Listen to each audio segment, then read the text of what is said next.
Well, hello, everybody. It's Don Davis here from one of your favorite podcasts, Supply Chain Secrets. And just introducing the episode. So today we had Dan Varroney. He is an author. So he wrote a book, Reimagining Industry Growth.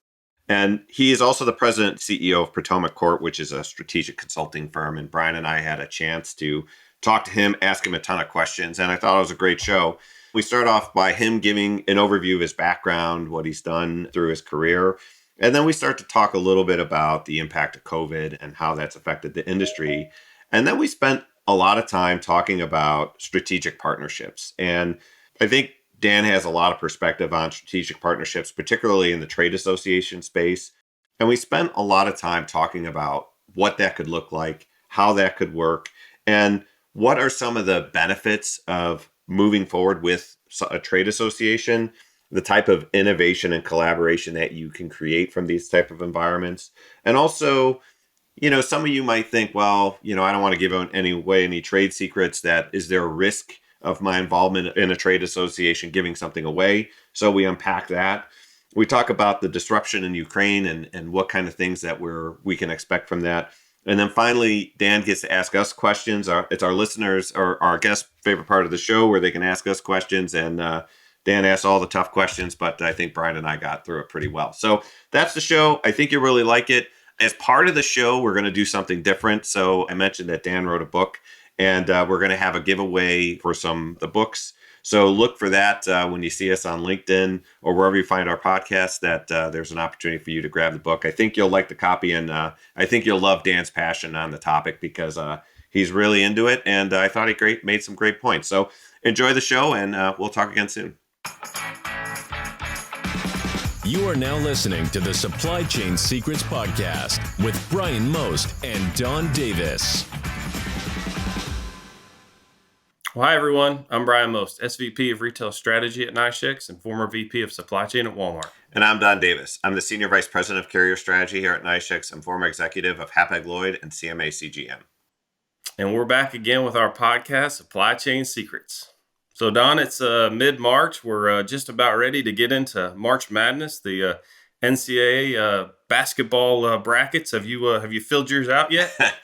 No, I haven't. Not very good at these sort of things. My allegiances to certain teams usually derail my brackets, so that's not helpful. But I'm excited because it is turning into spring. So we've had kind of a lousy winter here in the New Jersey, New York area. So we're excited that we're hitting the 50-degree temperature mark. So that's, you in Arkansas, you're like, that's nothing. But us folks up here, we enjoy anything north of 50 for sure. Yeah, not to rub it in, but we're going to be in the 70s today. So looking forward to catching a bit of sunshine. And I haven't filled my bracket out yet either. Hopefully I can get some quiet time this afternoon to do it because the games, I think, get kicked off in another day or two. But exciting time of the year, should be fun. Both the men's and women's brackets look pretty good. So anyway, hey, I'm super excited about today's show, and I know you are too, because we love having special guests on. And we've got an incredible guest today. I'd like to introduce Dan Varroney. He's the author of a groundbreaking book, Reimagining Industry Growth. He's also the founder of Potomac Core, a strategic consulting firm that specializes in association transformation and industry-focused strategic partnerships. He's built a successful career as an association executive, leading organizations with diverse focus from manufacturing to high tech, to finance to advocacy. Dan, how are you today? Just terrific. And I will tell you that here in the greater Washington area, it was 63 degrees yesterday, going to go up close to 70 today. The grass is starting to turn green. And for people like me, we're already doubling up on our allergy meds. So it's all good. All good. Well, welcome to the show. Do you participate in the bracket filling out every year, the bracketology as they call it?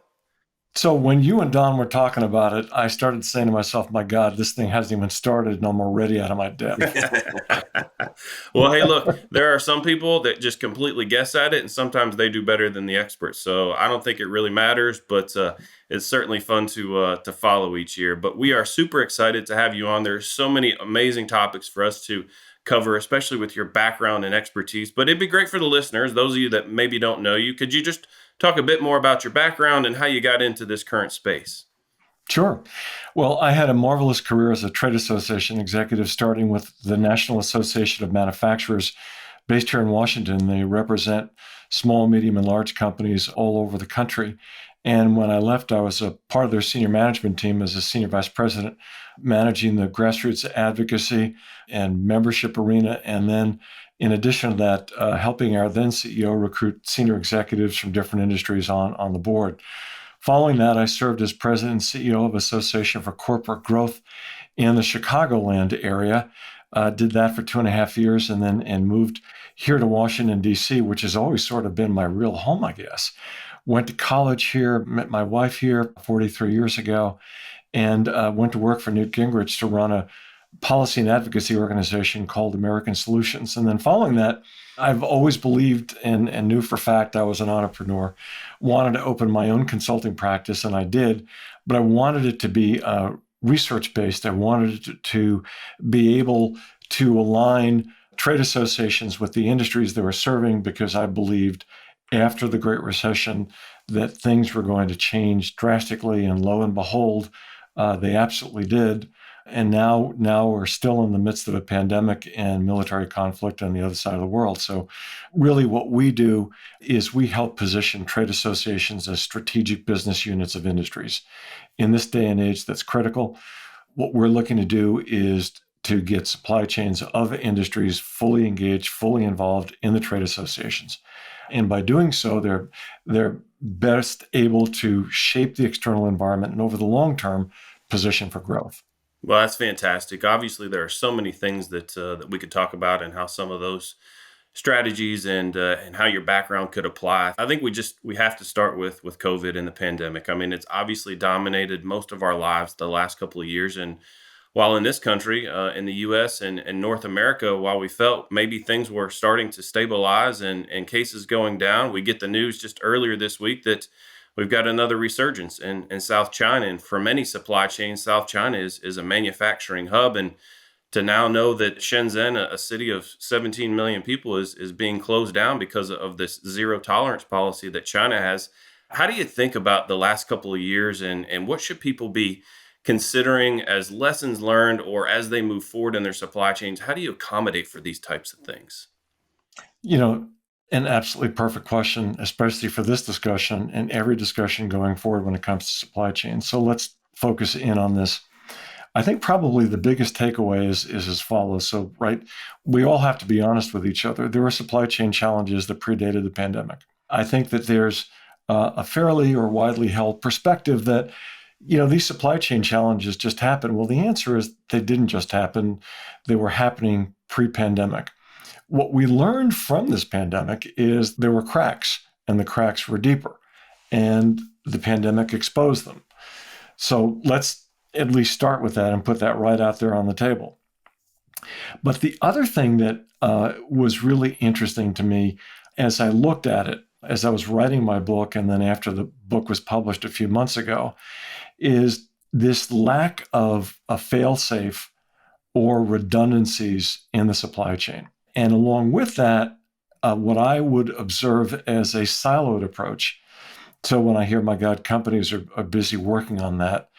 And let's just take a step back and look at where we are today.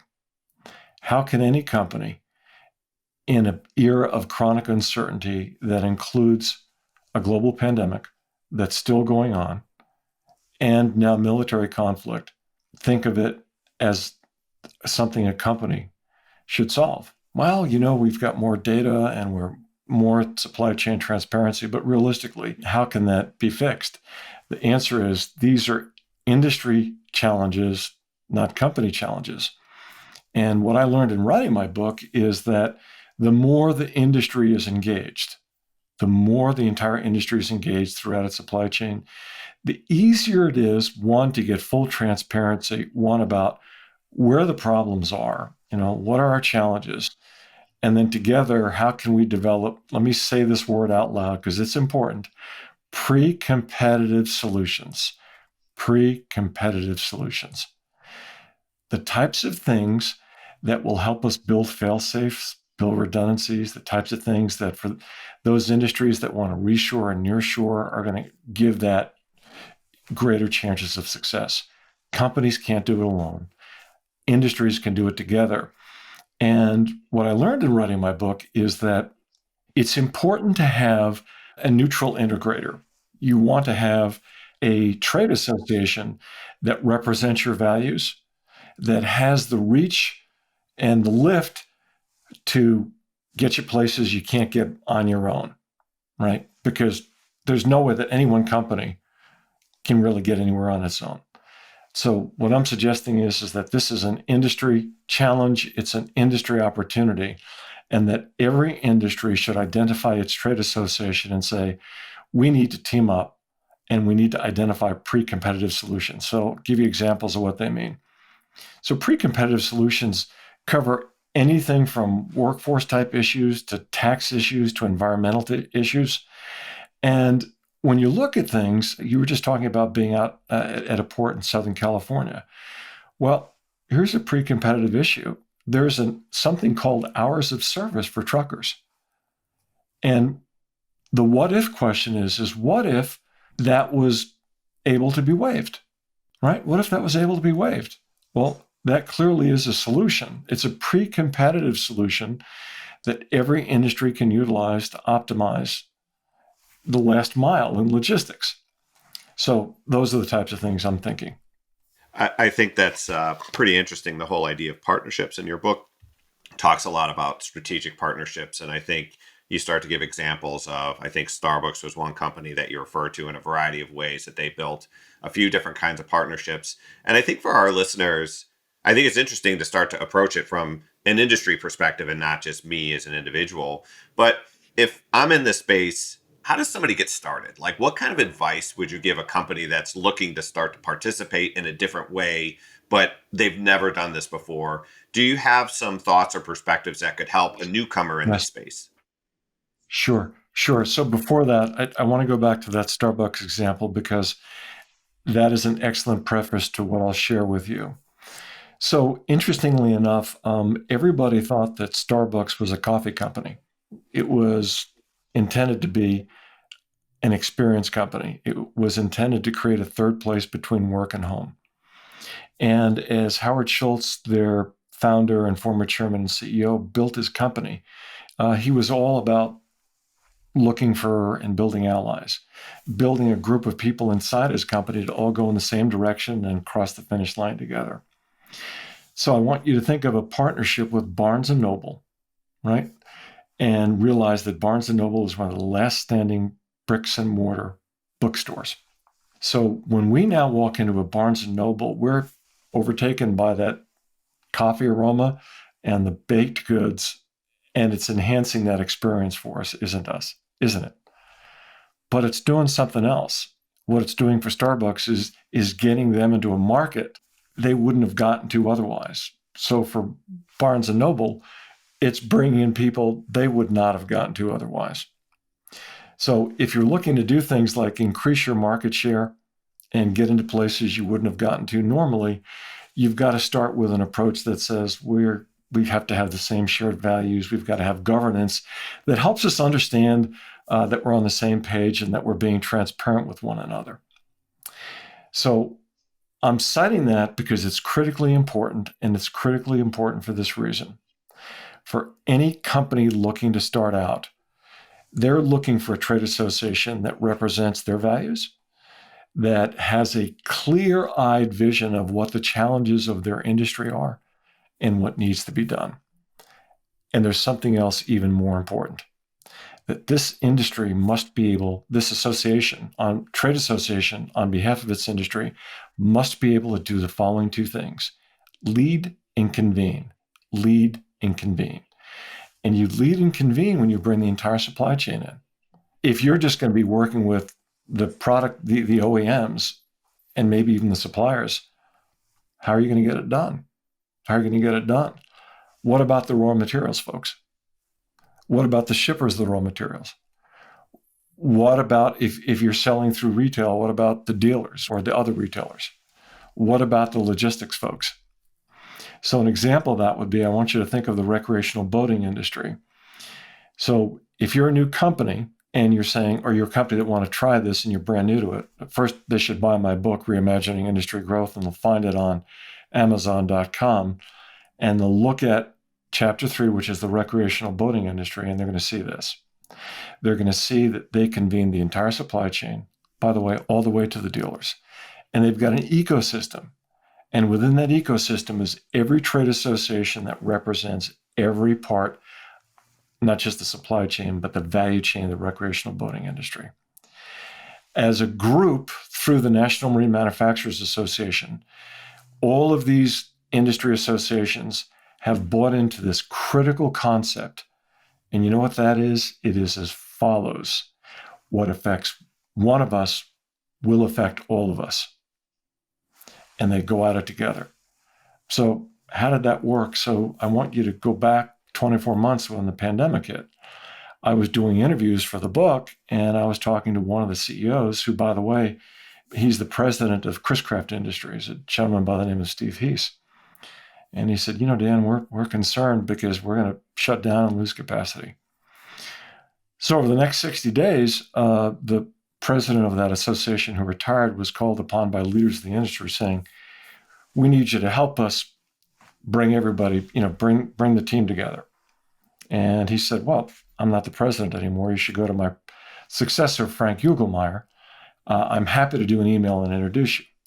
So now let me talk to you about what happened in the end. Think of the National Marine Manufacturers Association, the Recreational Boating and Fishing Foundation, doing a targeted campaign to people that are looking to experience the outdoors. None of us could go anywhere, but we could go outside. We could go out on the water. They ran a targeted campaign, and this is what happened.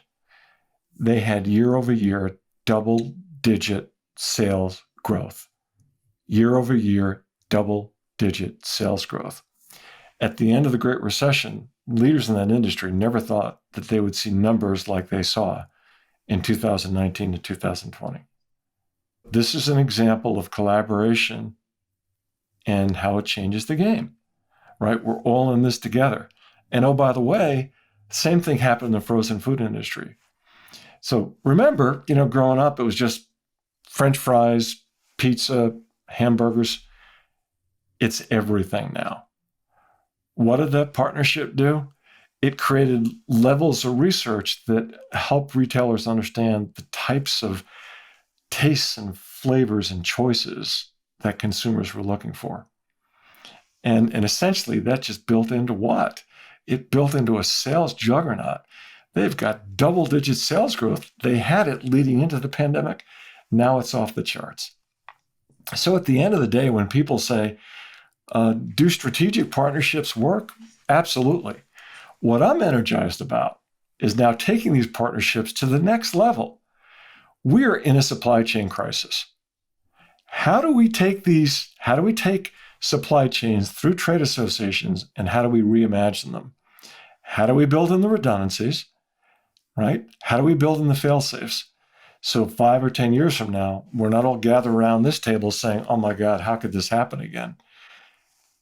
If we do this, we'll have solutions that don't exist today. So an example of this would be, so for the companies that want to reshore, let's say, or industries that want to reshore, well, you've got to bring the raw materials, you've got to bring everything here. But in order to do that, you need a trade association that understands the concept of public-private partnerships. So you both know that wherever these industries go, they need to have skilled, qualified workers. What if they've got some of them and they need more of them? Well, that's where the trade association strategic partnership comes in, and they're saying, okay, this is the level of skilled worker that we need. Can you put together types of training programs that will help train our workers to get us to that level? And then over the long term, can we retool some of your primary, secondary, post-secondary education and training programs that will give us an ongoing pipeline? That would be an example of the types of things they need to do. Others example would be environmental challenges or concerns. How do we mitigate those? How do we work together to make sure that we're not creating environmental problems? Those types of things. But we haven't done that. If we look at it from an industry perspective, we can do that. We will do that. And when I have conversations with different industry executives. They'll just say, Dan, just tell us what you think the missing pieces are. And I just said it comes down to two things. It's collaboration that leads to innovation. Collaboration that leads to innovation. If a company's just going to do it, you're severely limiting your options. If an industry does it, you're opening up a world of options and maybe opportunities. And that's why I'm energized about being on this podcast and going everywhere I can to encourage industries to see and seize upon this opportunity, to go to their trade associations and say, we need you to help us change the dynamics of this ball game. Yeah, I think that's really interesting. And I think for our listeners, it's a great thought process to start to look at, because Bryan and I have talked a lot in this podcast about how people need to do things differently. Like the name of the game is changing. The industry's changing. There's a lot of factors out there. And what you talk about is, examples where people were able to achieve growth. I think that's a big concern for a lot of shippers out there, because it's hard to grow in this environment, particularly when it feels like there's all these supply chain issues and it's hard to maintain, let alone grow. And to that point about like nearshoring and thinking about retooling and finding that skilled labor, do you have any assessment or to help our listeners get a sense of, okay, I'm thinking about this nearshoring, but I have no sense of like the timelines involved. Like, are there any examples from other industries that would give listeners a sense of like, is this going to be in a year, or am I really talking about something 5 years? So I need a shorter term strategy because that's just going to take a long time. So I think shorter term strategies are incredibly difficult.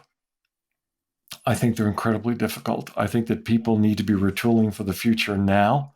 I think it is a number of years. Are there short-term things that can be done? Certainly. But here's the deal, and I tell everybody this. If you got your strategy right, the rest is going to go very well.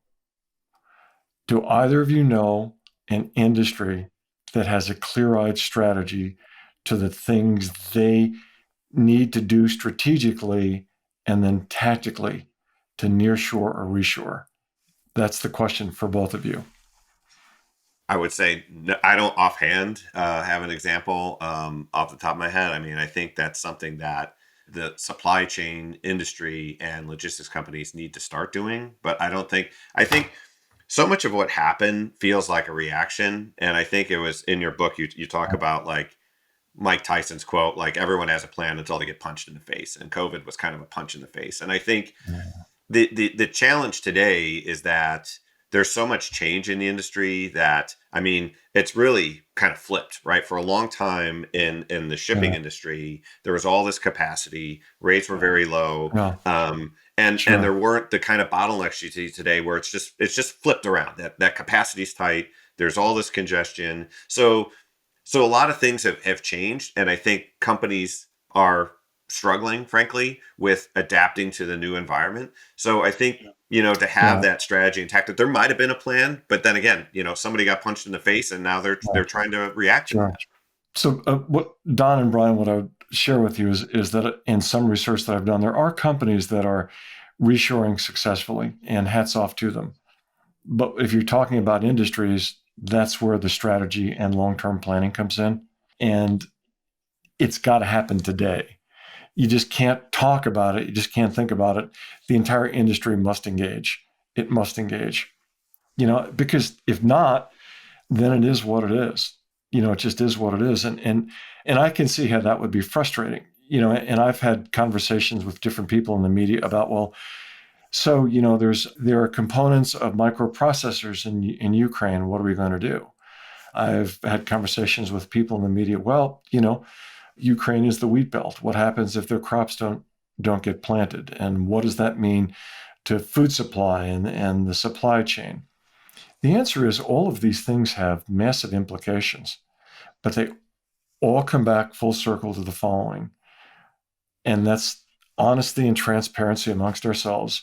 What were our fail-safes and where were our redundancies, right? And this is not about, I'm not doing any finger pointing here. That's not what this is. We just have to utilize that as a starting point, not as a point of frustration. Let's get our arms around this. And here's what's fascinating to me. And this is an important story to share with you. When President Kennedy launched the manned spacecraft program in early 60s, and he did a speech at Rice University in Texas, and he said, we're going to land a man on the moon and return him safely to the Earth within 10 years. Do you know that he did that without talking to any scientists or engineers? Which, by the way, is the best way to do things. But I was just being facetious. So essentially, what that did is it created a vision. I see this supply chain challenge as a moonshot opportunity for every industry. The United States is the most productive, most innovative economy in the world. If all the supply chains come together through the strategic partnerships with trade associations, I think this is our next moonshot moment. We must embrace this as our next moonshot moment. Our next moonshot moment. We absolutely can do this. We can make this a moonshot moment. So, two interesting factors about the space program. It had a spillover effect to the rest of the economy. It created jobs and research and development, went into automotive and durable goods industries. It spilled over into healthcare. And it increased the overall productivity of this economy. So the other part of that I'll share with you is a young girl growing up with her dad went to see a model of the lunar landing module. She was, I think, 10 or 11 years old. And her dad lifted her up in the ladder and said, you see that black box inside of the lunar landing module? Well, I built that. So that young girl became a healthcare professional, paid for her own school loans. Oh, by the way, that woman is my wife. She's a labor and delivery nurse. So when you look at innovation, and you look at innovation on that scale, it starts with that light. That light comes from a vision that says, we're going to come together and we're going to do this. So I am bullish on this. And I'm bullish because we know how to do this. We've got the technology capacity. We've got everything that we need here in the United States to do this. It's just a question of saying, we are going to do this. And oh, by the way, there's this thing that we need the government to fix this. The government has a role, but it's industries that fix this. That's where the innovation is going to come from.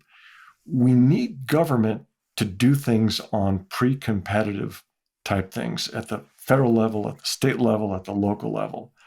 But we really want to ignite ingenuity and innovation. That's what we want to do here. Dan, I love that point. I love the optimism. I love the inspirational part of that. And I hope that this industry can pull together, because you started to bring in government and regulation, and I think we're actually seeing a bit of this because there isn't necessarily this neutral integrator, because the industry hasn't come together, and there's been outcry from consumers.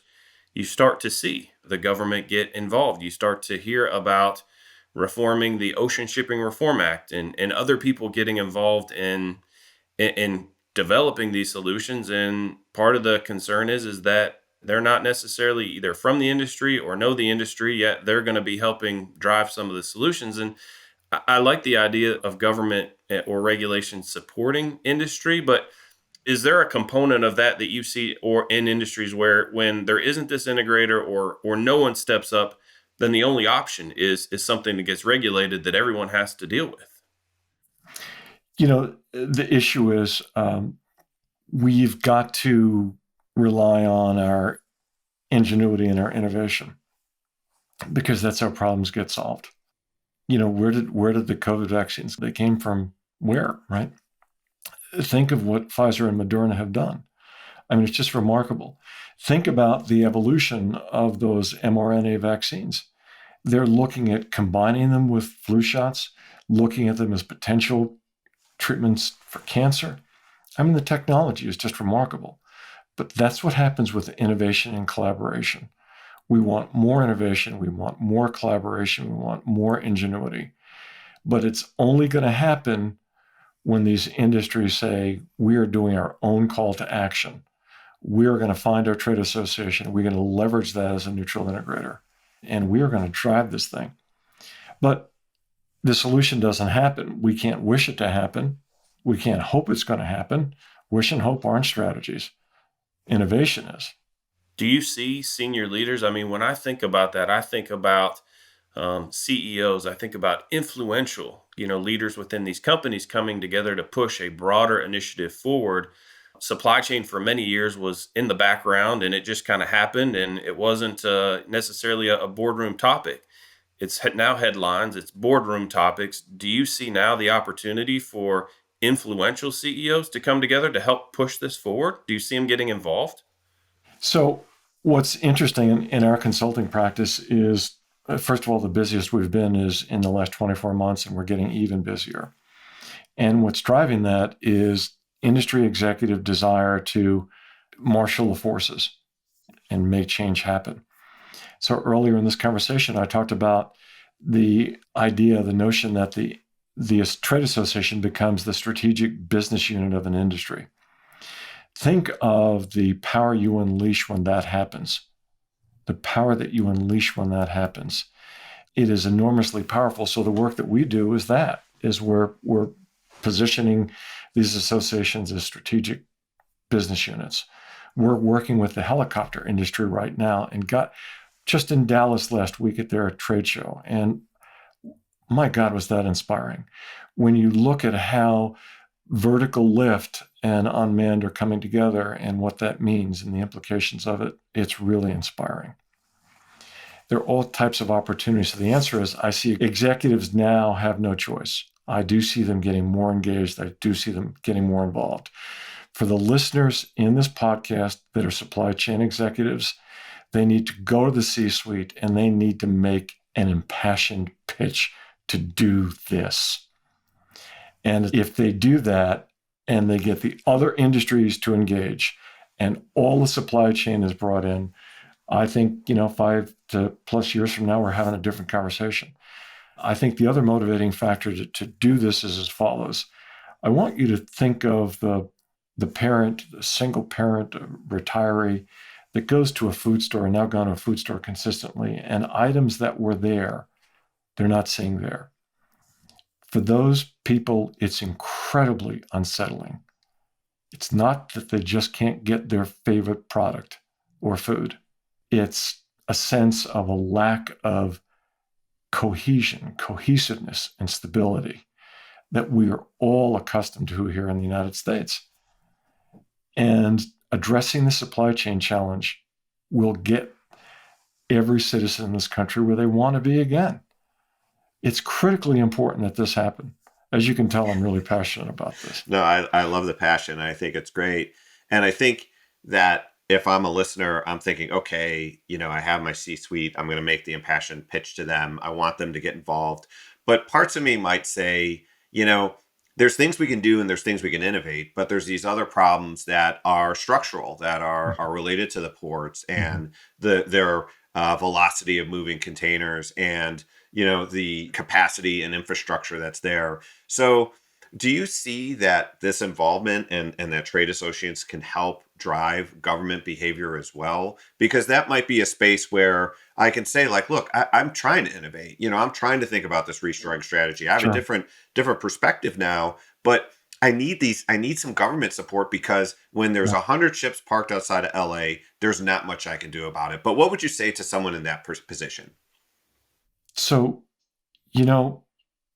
for a person like me that always struggled with math in school, I have fallen in love with numbers because it is numbers that in the end move the universe. So when you look at, the recreational boating ecosystem has an outdoor recreation industry ecosystem.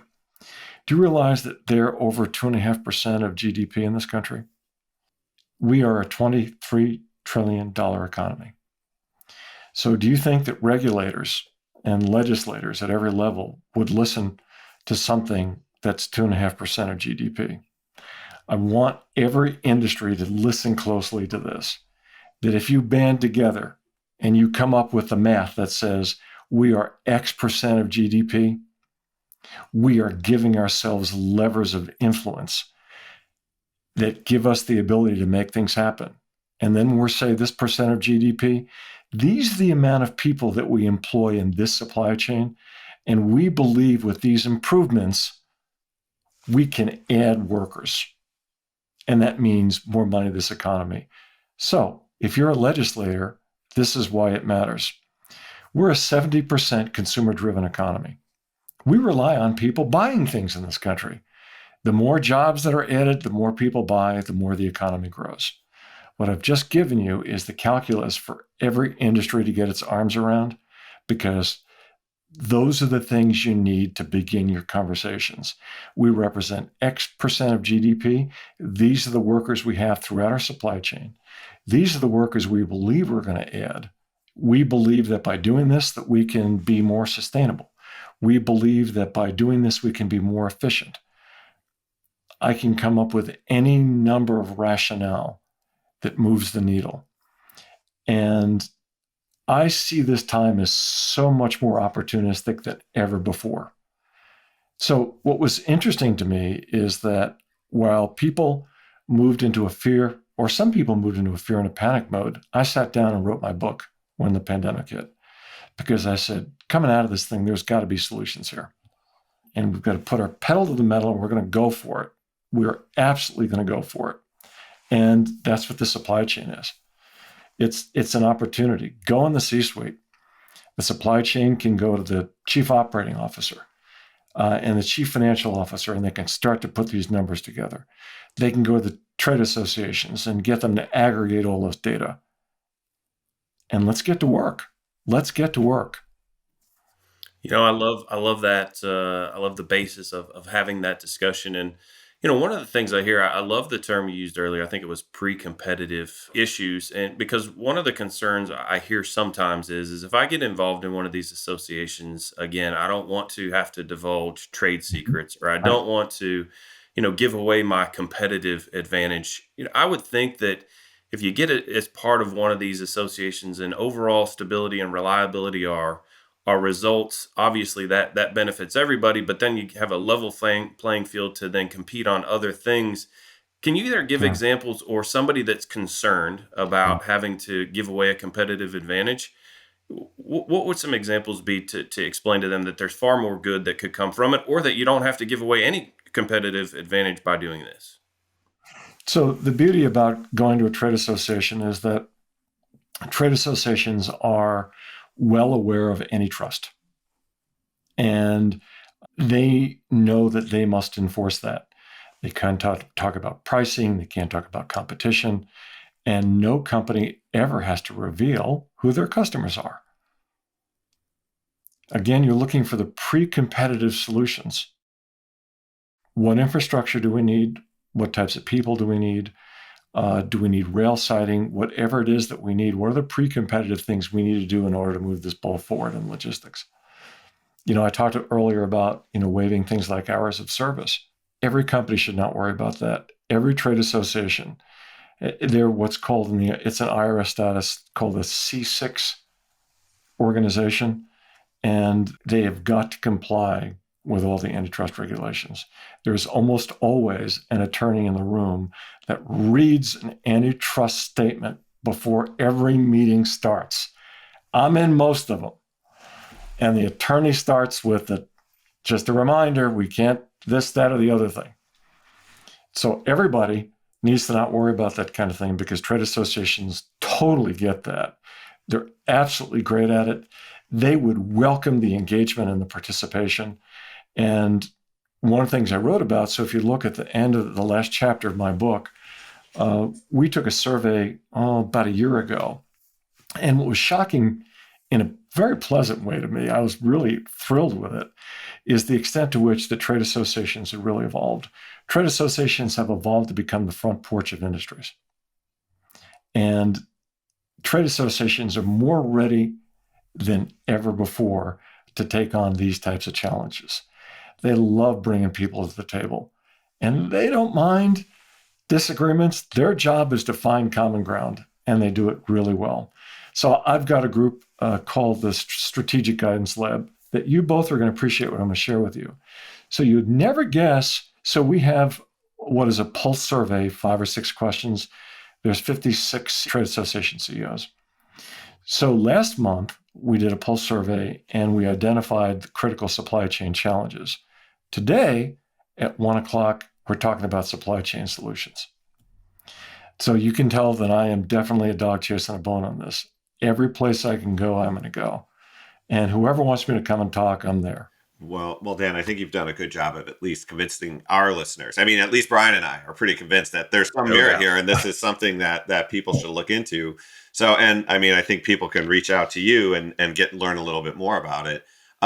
So we're approaching the end of the show. I want to turn it over to you to ask questions, but before I do that, I just want to touch on one thing because I think this is top of mind for a lot of people, and it's just the impact of the Ukraine conflict that's going on right now. And I think there are certain economic effects that we're seeing. I think some things were accelerated. I think we saw, energy prices going up. Now this has really accelerated that. There's other impacts. You talked about wheat and what the wheat crops are going to look like. Is that going to affect Ukraine? I mean, I think Spain just ordered wheat for the first time from the U.S. given what's happening in Ukraine. So do you have any like perspective or anything that you can share with our listeners, knowing what's happening there and any impacts you see in the short term from it? So what we're seeing now is, I'm concerned, just the beginning. And so I want you to think about natural gas and the extent to which it drives our economy. So like for the baking industry or a number of companies in the food industry, they utilize natural gas. There's a good bit of that comes out of Ukraine. So, and then if not, so we're not buying oil or energy from them anymore. We've stopped that. So the effect that it's happening is that for the companies in this country that use natural gas, their prices are skyrocketing. So the one thing I will say to you is that when you look at inflation, and again, this isn't a political statement, this is a statement of reality. Inflation was on the climb over the past year. What this is doing, the natural gas prices, going to shoot them up even higher. And it's going to make the cost of food even more expensive than it already is.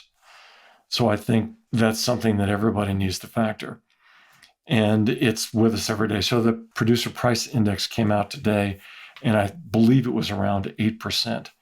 That's a big number. And all it does is just validate that inflation number, which is a big problem, right? So when you look at the inputs throughout the supply chain, we didn't talk about this, but let's talk about those inputs throughout the supply chain. They're going to continue to add costs throughout the supply chain. That's the impact of the Ukraine situation. But let's also say for the families and the people living there, our hearts break for every one of them. And we pray for every one of them every day that this conflict comes to an end. But the supply chain challenges are around energy and cost. Yeah, I think that's certainly top of mind for ocean carriers that, they've been enjoying great profits, but they see a ton of cost headwind from a fuel perspective, and there's other implications there. But okay, so we're at the point of the show, Dan, where now it's your turn. Like Bryan and I have been peppering you with questions. You've done a great job answering them. Bryan and I are probably going to start a trade association sometime this afternoon because we're convinced now. But it's your turn. Is there anything you'd like to ask either one of us from our perspective or background? So if either of you had to pick the top 2 supply chain challenges today, what would they be? Why are they challenges? And what do you see as the way forward? Well, I'll take one of the first ones. For me, Dan, this idea of a coming together of the entire industry is a challenge. We talked before the show about the industry conference that we were at just a few weeks ago, and there were a number of industry experts that spoke about their part of the supply chain and what they may or may not do to improve it. But it becomes very apparent that there's no one group or organization, as we've discussed over the last 45 minutes, to pull together a collective effort. There's obviously, needs to be trade-offs. The supply chain is almost like a relay race. There's all kinds of handoffs that happen, and there's going to obviously be some give and take to make this work. And I just don't see that, and that's why I thought this topic and this discussion was so important today.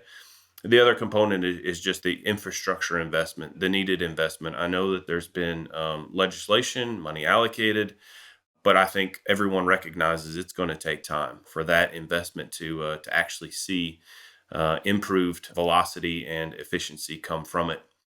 It's nice that there's a solution. I'm just not sure or convinced that it's enough, to be quite honest with you.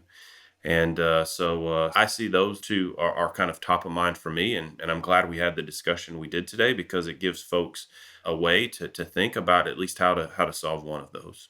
Yeah. Okay. And I think from Don? my perspective, I'd just like to add that when I look at the industry, I think the biggest challenge is that there's just so much uncertainty out there. And I think people are worn out. I mean, COVID started 2 years ago and started to affect the industry, and people have felt for a long time that, this was going to end soon. This was going to be a blip in a short cycle. And here we are 2 years later, that a lot of shippers have felt like this has been the longest peak season of my life. Like, it has not ended for Sure. a long time. And I think people can talk themselves into, like, okay, here's signs. I think it's going to change. I think you could also talk yourself into, hey, this is going to go on for the next year and a half. There's different things you can point to. And the reality is, it's just hard to predict. We're in a time that we haven't seen before. How long is this cycle going to continue? It's hard to say, because there's just other things that keep coming, whether it's a labor discussion that's coming up, whether it's new environmental laws that are happening. So, there's conflicts. We talked about China having a shutdown. I mean, there's so many things that keep happening that just cause this disruption.